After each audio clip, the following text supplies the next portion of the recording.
Simpson has just been released from prison in Nevada just after midnight local time. People are going to now be staking out pretty much the entire state of Nevada to see where O.J. goes. It's his nature that he wants to get back into the limelight. I think he really enjoys the attention that the media gives him.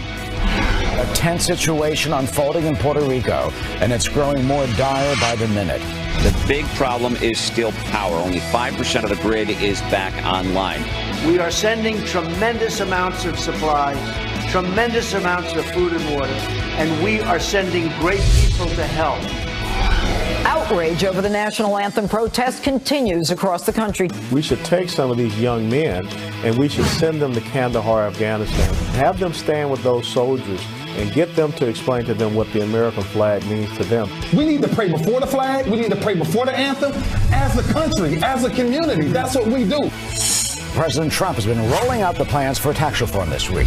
I think it's important for Democrats and Republicans to come to the table. If you're not coming to the table to try to deal with tax relief, there's no question that families are paying more taxes than in the history of the nation. This is a once-in-a-generation opportunity to pass tax reform and to restore our jobs, our wealth, and our great American dream.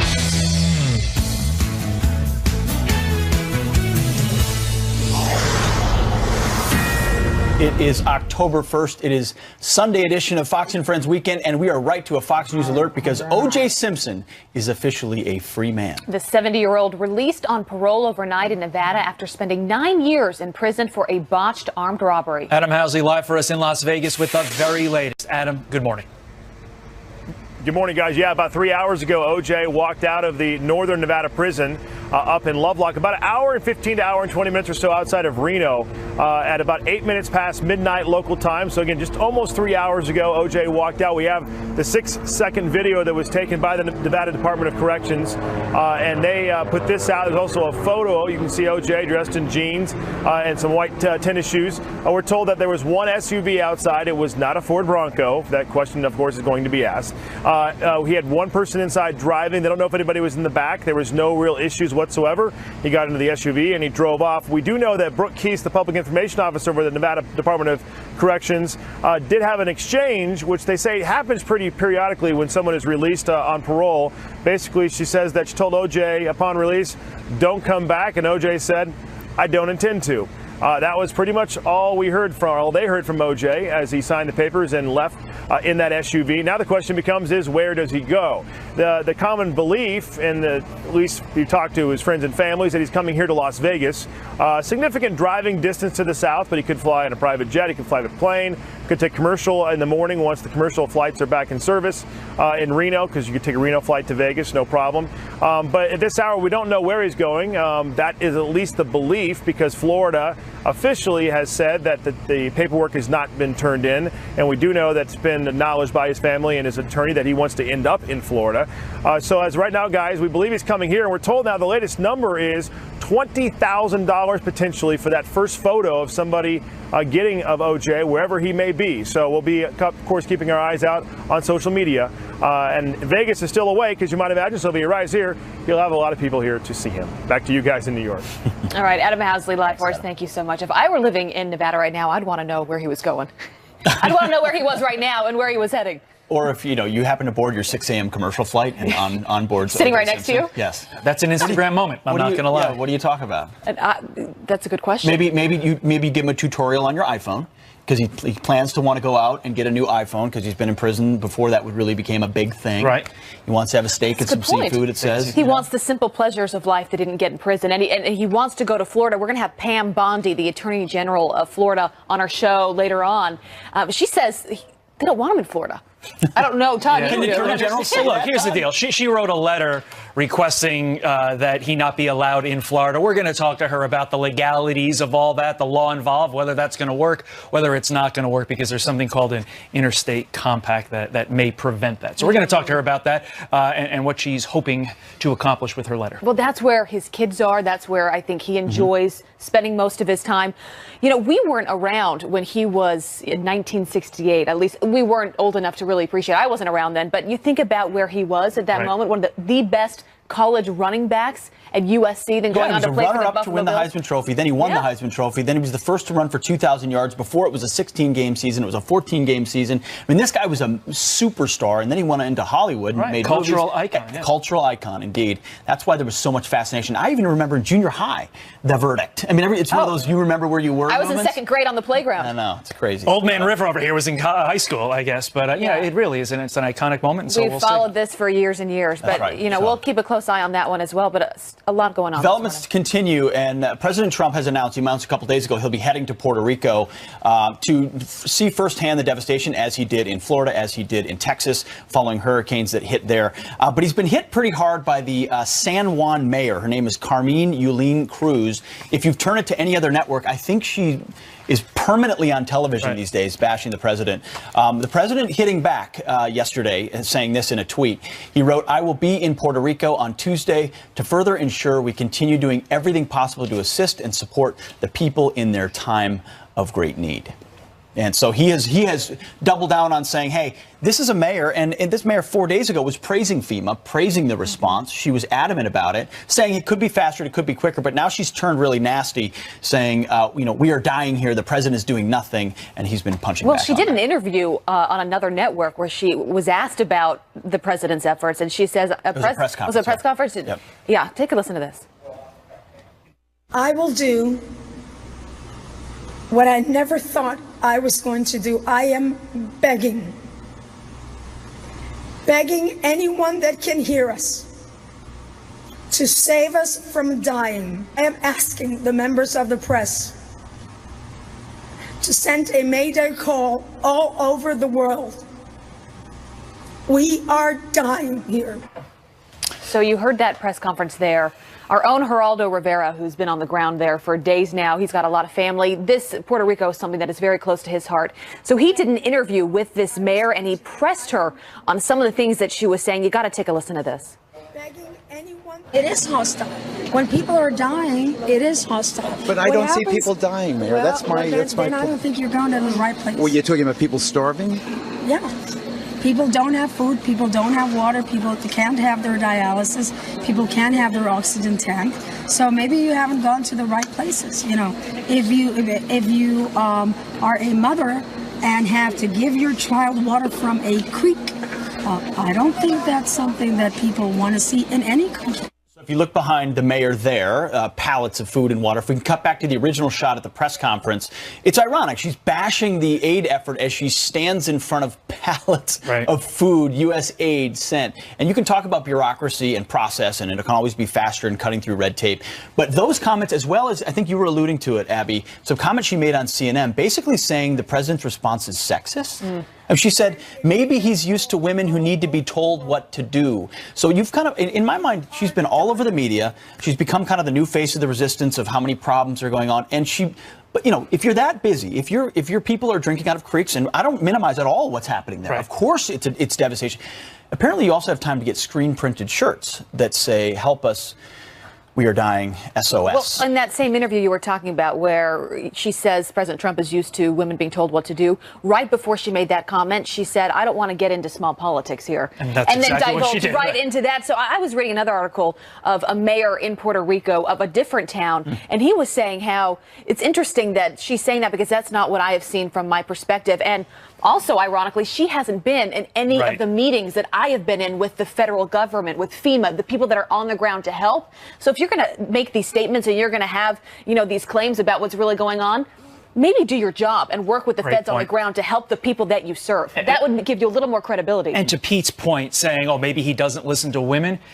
You have seen so much of the president dealing with Congresswoman Jennifer Gonzalez Colon, Congresswoman for Puerto Rico. And you see those two have a very, very good relationship. They're both working together. One takeaway that I want to say, obviously, the three of us aren't there. Obviously, we're not on the ground. Geraldo is. He's coming up live at 6:20.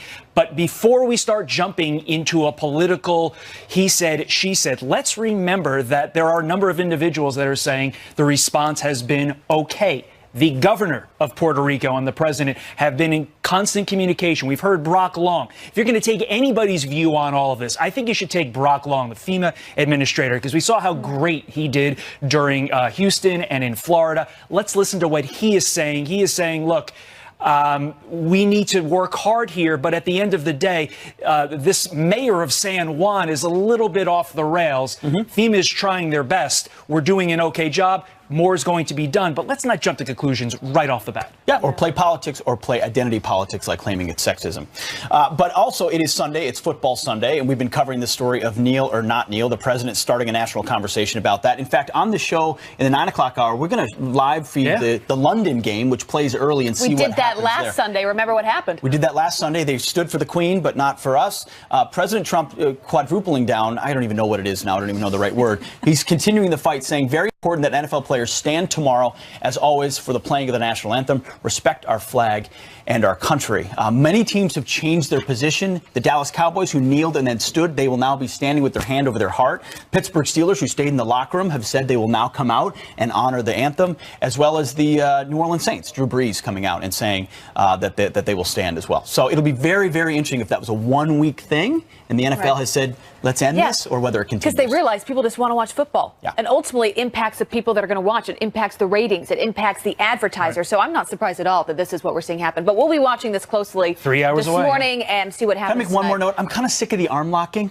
Honestly, put your hand over your heart and honor your country. Arm locking is still this like mini resistance. I still stand. You know, as long as they're not kneeling during the anthem, I think a lot of people are okay with that. Understood. But we do have some other headlines I want to bring you, starting with the Fox News alert and a violent showdown between voters and police as a Spanish region fights to break away from that country. Police in Catalonia forcing their way inside a voting center, smashing glass and breaking locks to seize ballot boxes.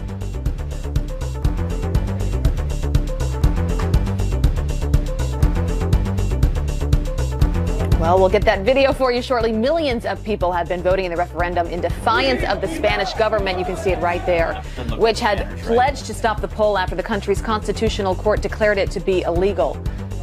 And now to another Fox News alert. Chaos in Canada. An attack on an officer in a high-speed chase that left 2 people injured. They are now being investigated as acts of terror. First, police say a driver plowed right into a police car in Edmonton outside a football game, then stabbed an officer and attacking others before running off. There are also reports there was an ISIS flag inside of that suspect's car. Later, police going on a high-speed chase when they thought they spotted the suspect driving a white U-Haul. The van running into a group of pedestrians. 2 women were knocked unconscious. The suspect was handcuffed at the scene. Still unclear, though, if this was the same man from that first attack. And those are some headlines this morning. Yeah, I mean, if you got an ISIS flag in the front of your truck, you're probably not up to good. It's a sign. Things. It's a sign. It's a detail. Yeah. All right. No way in hell. That's the response to President Trump's tax plan from some Republicans. What's their beef, and do they have a point? And hard work is racist, at least according to this professor right here. Is she really teaching that in the classroom? Can't wait to hear what she... President Trump is selling his tax plan as rocket fuel for the economy, but some Republicans, unfortunately, aren't buying it. Senator Bob Corker says right now there is no, quote, no way in hell he's voting for this plan, while New Jersey and New York congressmen plan to fight to keep state and local tax deductions. So what does this mean for the fate of the president's tax reform? Here to weigh in is tax and financial expert Dan Geltrude. Dan, thanks for joining us this morning. Thanks. So the president releases his plan. It's a simplification of the tax code, a reduction of rates, but one of it includes ending the deductions for state and local income taxes. Tell us why different states would react differently to that plan. If you have a state that's a high tax state, generally the states along the coast, blue states, California, New York, New Jersey, Connecticut, they have very high tax rates. So what's going to happen is those people from those states are not going to get the benefit of a federal tax deduction for those high taxes that they have been paying. So that's something that seems to be upsetting some people. So they pay additional federal tax as a result, which means I believe the scoring is the federal revenue will increase by $1.3 trillion over the decade, according to the Tax Policy Center. So the Republicans are looking for pay-fors in this plan. This is one of them. But if you're in a state where you don't have any state income tax, you're loving this. It has no impact on them. However, let's be clear about something. The president is not looking at that specific item, the reduction of itemized deductions for state taxes as a way to raise money here for the federal government. The whole point of his tax plan, which, by the way, we really should be referring to as an economic plan, because this is about putting money back into the people's hands. The economy is not going to take off by the government taking our money. Sure. So what happens here is that the president is looking to simplify, meaning offset those deductions with higher standard deduction. They're almost doubling the standard deduction. Yes. Right? Yeah. Getting rid of the AMT and to lower rates. And at a minimum, it's going to be an offset, but the president's plan is supposed to actually lower taxes. But keep in mind, this is a work in progress. We don't really know what the plan is going to say. It's a blueprint. So it's a blueprint, but as a tax expert and financial expert, what's the most important part of the blueprint? What should be the non-negotiable aspect for the president and for Republicans? I think when you're talking about getting fuel into this economy, it's really lowering that corporate income tax, getting it from 35 now to 20, bringing it down. We're talking about bringing corporations back to the United States. We're talking about bringing foreign corporations to do business in the United States and creating jobs for Americans. You know, the CBO scoring always becomes an issue with bills. The CBO does not score dynamically, which means they do not include growth. What should Republicans do to sort of account for the fact that Democrats are suddenly now going to be fiscal hawks and be talking about exploding debt? Well, that's all about politics. And let's look at it this way. The CBO isn't always right. Whatever the CBO says, well, the party that is favored by that opinion, they jump all over it. It's true. It's become a political football for sure. Dan Geltrude, thanks for your time. Thank you. We appreciate it. All right. Well, the liberal media piling on the president for the disaster relief effort in Puerto Rico. How dare he? This is what white nationalism looks like as policy. Someone actually said that on television. Should they really be pushing to politicize this disaster? A debate next. And how would you like to see this at your window at 38,000 feet? I don't know what I'm looking at, but is that a drone? I'm not sure. We're teasing it. Taking the answer.